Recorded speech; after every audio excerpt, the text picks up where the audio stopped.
이재용 삼성전자 부회장이 또다시 구속 기로에 섰습니다. 국정농단 항소심에서 집행유예로 풀려난 지 2년 4개월 만입니다. 이번에는 경영권 불법 승계 의혹입니다. 이 시간 현재 영장실질심사가 진행 중이죠. 검찰은 이 부회장의 시민 판단 요청을 묵살하고 영장을 청구했습니다. 구속 여부에 대해 자세히 전망해 보겠습니다. 최진영 변호사입니다. 최 변호사님 어서 오십시오. 네, 반갑습니다. 자, 이 시간에 지금 이재용 부회장 영장실질심사가 진행 중인데 보통 상당히 오래 걸리겠죠.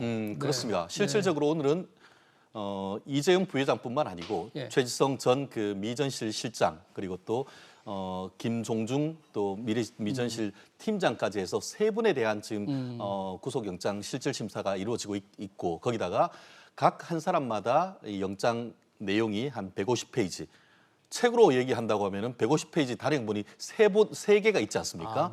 그 내용에 대해서 검찰 같은 경우에는 설명을 하고 그것을 또 반박하는 절차가 있기 때문에 10시 반부터 시작했다고 하면은 통상의 경우에는 한 1시간 반 하고 점심 식사하고 또 이렇게 하는데 실제 점심 했는지는 아직까지 보도는 나오고 있지는 않습니다만 10시 반을 기준으로 해서 아직까지도 이 그 피의 사실 자체, 이른바 구속영장 기재 범죄 사실 자체의 유무죄를 다투는 그 상황이 아마 창과 방패의 대결이 정말 치열하게 이루어지고 있는 것 같은데요. 벌써 오늘 지금 오후에 4시가 되고 있으니까 한 5시간 반 정도 지금 진행되고 있는 것 같습니다. 네. 자, 이재용 부회장이 지금 국정농단 재판 항소심에서 집행유예로 나왔잖아요. 이제 2년 4개월 만에 또다시 이제 구속될지도 모르는 상황에 섰는데 이번에 정확한 그 범죄 혐의, 이 주요 쟁점이 뭔지에 대해서 하나하나 좀 짚어보죠. 그렇습니다. 네. 그 큰 틀에서 봤을 때 아니 지난번에 국정농단 재판을 받아서 그 깜빵까지 갔다 왔는데 또 무슨 재판이냐 이런 의문이 있지 않습니까? 이거를 큰 틀에서 봤을 때는 어떠냐 하면은 검찰 같은 경우에는 혐의를 어떻게 두고 있냐 하면은 이재용 부회장이 삼성전자의 경영권 승계라는 목적을 가지고 대외적으로는 이른바 정치권에 손을 뻗으면서 최순실 씨 측에 그 수백억 대의 어떤 뇌물을 제공하고 박근혜 전 대통령을 만나서 부당한 어떤 청탁을 했다는 취지로 해서 지난번에 이제 실형을 받았다가 항소심에서는 집행유예를 받았던 것이고 이번 사건 같은 경우에는 대내적으로 그와 같은 그 경영권 승계를 목적으로 해서 구체적으로 이제 2015년에 있었던 이 제일모직과 이 또 그 삼성물산 사이에 M&A 하는 과정에서 주가 조작이라든가 아니면은 그 제일모직의 자회사인 삼성바이오의 내부적인 어떤 회계 절차를 부당하게 했다는 이유로 해서 이게 자본시장법상의 부당한 거래 또 그리고 또 주식 외부 감사에 관한 법률상의 회계 조작 이 문제로 해서 오늘 그 크게 두 가지 쟁점이 되고 있는데요. 말씀드렸듯이 이 부분에 대해서는 검찰 같은 경우에는 일부 언론에서 봤듯이 이 그 이재용 부회장이 경영권 승계와 관련돼서 이 문제가 있다는 것을 확실히 입증할 수 있는 이른바 스모킹건을 잡았다라는 그런 보도가 있는 반면에 지금 그 이재용 부회장 측 같은 경우에는 그 보도에 대해서 즉각적으로 반박을 하면서 그런 것은 없다. 그리고 실질적으로 2017년에 이미 그 2015년에 있었던 그런 M&A 과정에서의 어떤 그 M&A에 관련해서 무효 확인 소송에서 오히려 아무런 문제가 없다라는 취지의 법원의 판결까지 있었다. 그렇다고 하면은 제일모직과 삼성물산의 합병에 대해서 무효 소송을 했는데 법원에서 범죄 혐의가 없다고 판결을 내렸다는 그렇죠. 거죠. 결국은 그 민사 소송으로서의 어떤 그 당시에 이제 그 부당하다고 하는 소송이 제기됐었는데 결국 그게 부당하냐 했을 때 법원은 그렇지 않다. 그와 같은 M&A는 그 삼성물산과 이 그 제일모직 간의 0.35대 1 그 비율의 합병 자체가 문제가 없다라는 판결이 받았기 때문에 그 판결을 받았는데 무슨 이게 죄가 되느냐 이런 문제가 있고 더불어서 삼성바이오로직스의 어떤 회계 관련해 가지고는 지금 그 주식회사 외부 감사에 관한 법률 위반으로 해서 이 기소를 했지만 삼성 같은 경우에는 그 부분 같은 경우에는 이미 그 회계 기준은 바꿨지만 그 기준을 바꾸는 것이 이른바 국제적인 기준에 맞는 것이고 그리고 그와 같은 주장이 단순한 주장이 아니고 이게 이미 지금 보면은 그 공인회계사회라든가 이 회계 전문가들 통해서 그 부분은 뒷받침된다라고 지금 다투고 있어서 아시다시피 유무죄, 형법상 유무죄는 합리적 의심을 배제할 수 있을 만큼의 확실한 입증이 돼야 되는데 과연 지금 검찰이 주장하고 있는 어떤 공소 사실과 증거를 가지고 이것이 자본시장법에 관한 위반인지 그리고 또 말씀드린 것처럼 주식회사 외부감사법 위반인지 여부에 대해서 그 성립 여부에 대해서 굉장히 치열한 지금 법적 다툼이 지금 벌어지고 있다라고 생각을 하면은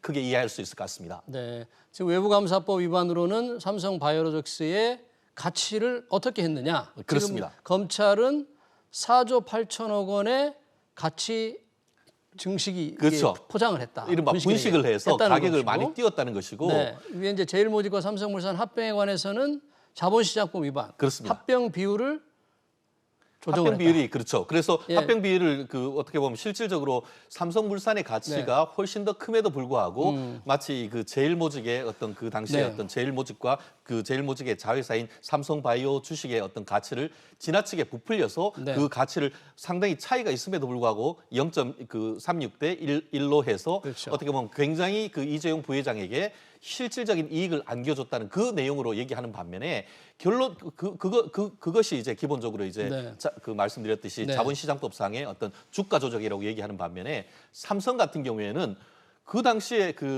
이 제일모직의 그 자회사인 삼성바이오 같은 경우에 뭐 가치를 증대했다 뭐라고 하는데 그때 가치를 6조 정도로 해서 그걸 부풀렸다고 했습니다. 그런데 현실적으로 오늘 들어오기 직전에 봤더니만 삼성바이오 주식의 전체적인 현재 가치가 44조 원 가까이 되는 겁니다. 시총이 44조 원. 시가총액이. 그렇다고 하면은 거기에 무슨 배임이 있으며 거기에 무슨 부풀림의 어떤 그 결과가 있느냐. 오히려 그것을 통해서 삼성물산 주주도 계속 가지고 있었다고 하면은 오히려 물산 주식도 오히려 이익이 된 것이 아니냐. 이런 논리로 바탕을 하고 있기 때문에 과연 누구의 말이 맞는지 아마 그 담당하는 그 부장판사님 그 어떤 머리가 복잡하실 것 같습니다. 검찰은 확실한 증거, 아까 우리 최 변호사님 말씀한 대로 스모킹 건을 지금 갖고 있다고 보는 거죠. 그렇습니다. 확실히 뭔가 그렇지 않으면 영장 청구하기가 쉽지 않지 않습니까? 그렇습니다. 실질적으로 이 부분에 대해서도 좀 견해가 나뉘고 있는데요.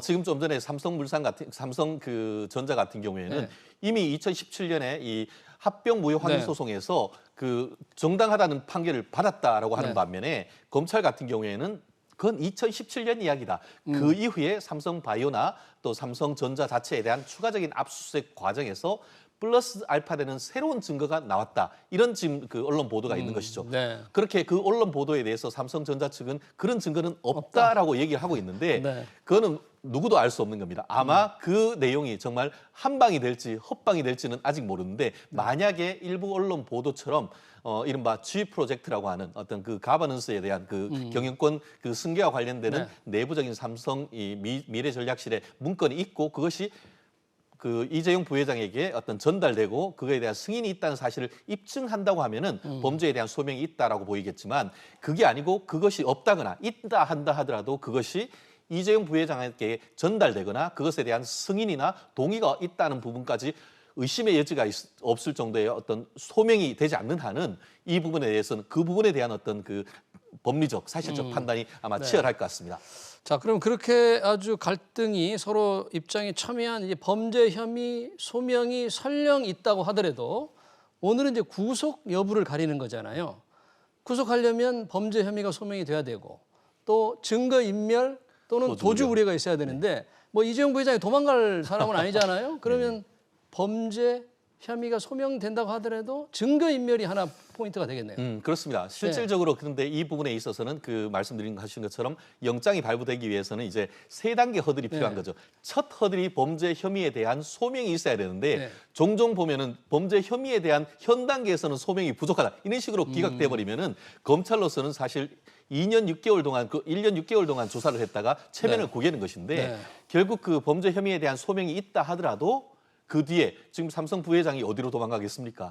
그런 취지에서 또 거기다가 보면은 뭐 100명에 대해서 한 480회 불러서 수사를 했고 50회 가까이 압수수색을 했다고 하면은 사실 추가적인 어떤 증거인멸의 우려가 있다고 보기는 현실적으로 어려운 점이 있죠. 그렇기 때문에 지금 그 삼성 같은 경우에는 범죄 혐의 자체에 대해서 다툼과 함께 그 어떻게 보면 대한민국 최고의 기업의 총수로서 어디에 도주하거나 압수수색까지 다 했는데 그 어떤 증거인멸 우려가 없다라고 얘기해서 이 부분 말씀드린 것처럼 증거인멸 도주 우려 필요성 이 부분에 대해서도 아주 치열한 그 공방이 있을 것 같은데요.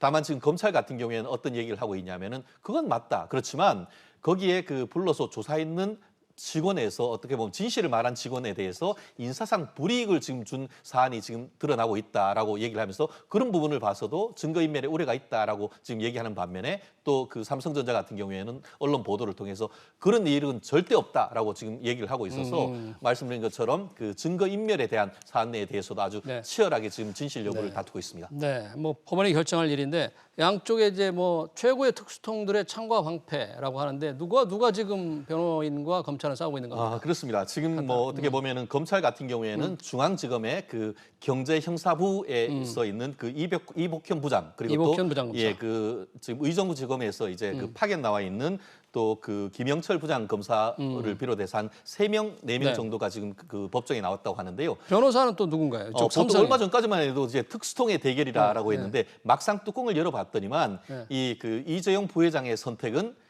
특수통보다는 오히려 법원에다가 이제 그 호소를 할 수 있는 한승이라는 최근 그 전주지방법원장을 그 마치고 네, 네. 2월달에 옷을 그만두신 벗었던 분. 예, 네. 정관 그 법원장 출신의 변호사를 지금 선임했다라고 네. 얘기를 하고 있는데요. 물론 그 배후에는 지금 그 삼성의 고문으로 있는 특수통 중에 특수통 이 그 최재경 그 전 그 네. 검사장이 있습니다만 실질적으로 법정에 나와서 이 전체 법정에서 어떤 조율하고 변론을 하는 것은 법원장 출신의 한승 변호사라고 하는데 결국 특수통과 법원의 그 엘리트 부장 판사, 그 엘리트 법관 출신의 판사 사이에 치열한 어떤 법리 논쟁, 사실관계의 논쟁이 지금 일어나고 있는 것 같습니다. 네. 영장 전담 판사는 원정숙 판사라고 하는데 뭐 이분이 뭐 조주빈 그 박사범 네네. 구속시킨 분이라고 그러죠? 네. 사실 예. 원정숙 부장 같은 경우는 저희 같은 시골 동네 아주 친한 동생입니다. 근데 그러세요? 사실 네. 지난주에 그 모친상을 당해서 아직까지 몸도 추스리지 못한 그런 상태에서 굉장히 큰 그 이 사건을 맡아서 아마 심신이 상당히 좀 힘들고 네, 좀 제 네. 개인적으로는 좀 안타까운 말이 네, 있습니다만 네, 그 전에 어쨌든 굉장히 중요한 사건을 맡았는데 네. 실질적으로 지금 뭐 그 대구 경북 지역에서 네. 이제 그 공부를 했지만 네. 어떤 정치적 성향은 전혀 드러낸 적이 없었던 것이고 네. 최근에 지금 영장 전담 판사로 왔기 때문에 어떤 판단을 할지에 대해서는 지금 굉장히 지금 그 초미의 관심사입니다만 네.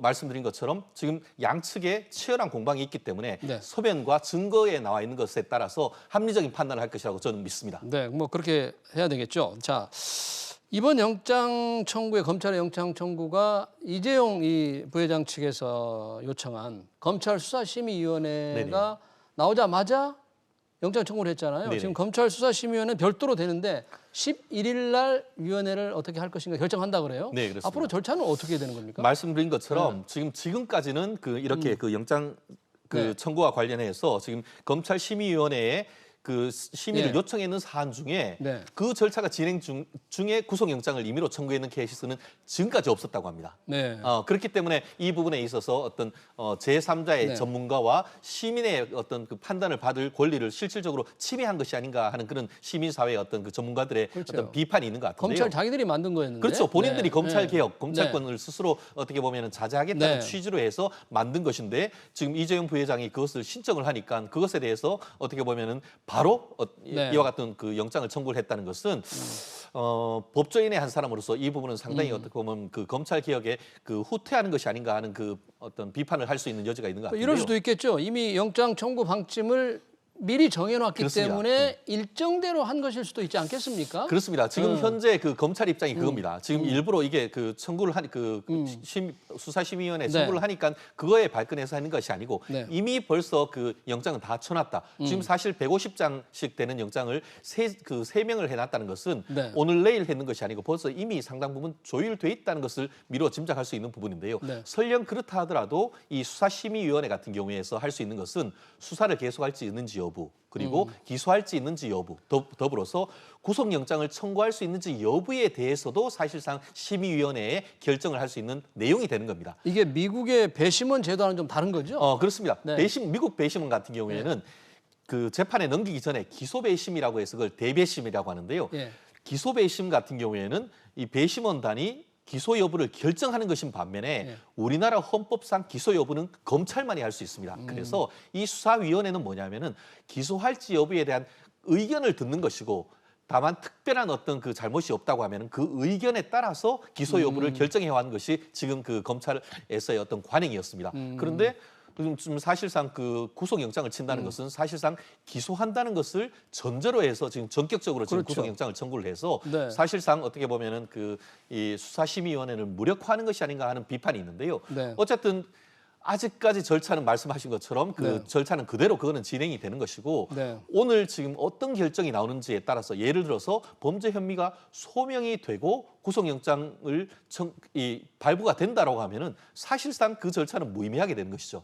구속영장이 발부되면 이 수사심의위원회는 의미가 사실상 없어지는 별로 거죠. 의미가 네. 없는 것이죠. 법원이 이미 그 범죄 혐의에 소명이 된다고 판단하는 것을 네. 이 수사심의위원회에서 소명이 어렵다라고 판단하는 것은 실질적으로 거의 어렵죠. 그 네. 반면에 이 그 범죄 어떤 소명은 예를 들어서 인정이 되지만 됐는데? 구속의 필요성이 없다라고 해서 영장이 기각된다 하더라도 그때는 기소 여부를 진짜 판단할 수가 있는 것이죠. 그렇기 때문에 범죄 혐의가 만약에 소명된 이후라면 그렇죠. 후라면, 그렇기 때문에 이제 앞으로 이제 어떤 그 기소 심의위원회의 실질적인 역할은 오늘 영장을 발부하느냐 기각하느냐 그 중에서 이 범죄 혐의가 소명된다고 하느냐 아니면은 기각된다고 판단하느냐에 따라서 상당한 영향을 받을 수밖에 없는 그런 겁니다. 네. 그렇기 때문에 이제 그 어떤 수사심의위원회의 결정이 있기 전에 영장을 청구를 해버리는 것은 사실상 이 그 수사심의위원회의 어떤 그 절차를 무력화한다는 것이 바로 그런 의미인 것 같은데요. 어쨌든 간에 지금 검찰에 의해서 그 주사위는 던져졌기 때문에 뭐 그것이 형식화되건 실질화되건 간에 뭐 별로 그렇게 좋지 않은 선례를 남긴 것은 분명한 것 같습니다. 수사심의위원회는 몇 명으로 이게 이제 구성이 되게 되나요? 그 부분도 이제 네. 아직까지 뭐 그 규정상은 지금 여러 명이 있을 수 있는데 네. 그 중에 몇 명으로 할지는 아직까지 정확하게 구성이 되지는 않은 것 같은데 네. 그 절차도 시민과 법률가 이런 식으로 종합적으로 지금 구성이 되고 있는데 실질적으로 그 말씀드렸듯이 기소 여부도 뭐 저한테 기자들이 물으면 그 배심원단으로 가면은 기소될 것입니까 했을 때 저는 어떤 얘기를 하냐면은 마치 오제이 심슨 사건처럼 그 배심원단으로 왔는 사람이 누구로 위주로 결정이 되느냐 이것에 따라서 기소 여부에 대한 어떤 의견도 상당 부분 달라질 수 있기 때문에 이 수사배심위원회의 인적 구성을 좀 더 천천히 살펴봐야 된다 저는 그렇게 굉장히 된다고 중요하게 되겠네요. 인적 그렇습니다. 구성도. 네, 알겠습니다. 자, 이재용 부회장의 영장 실질 심사 내용에 대해서 지금까지 최진영 변호사와 함께했습니다. 고맙습니다.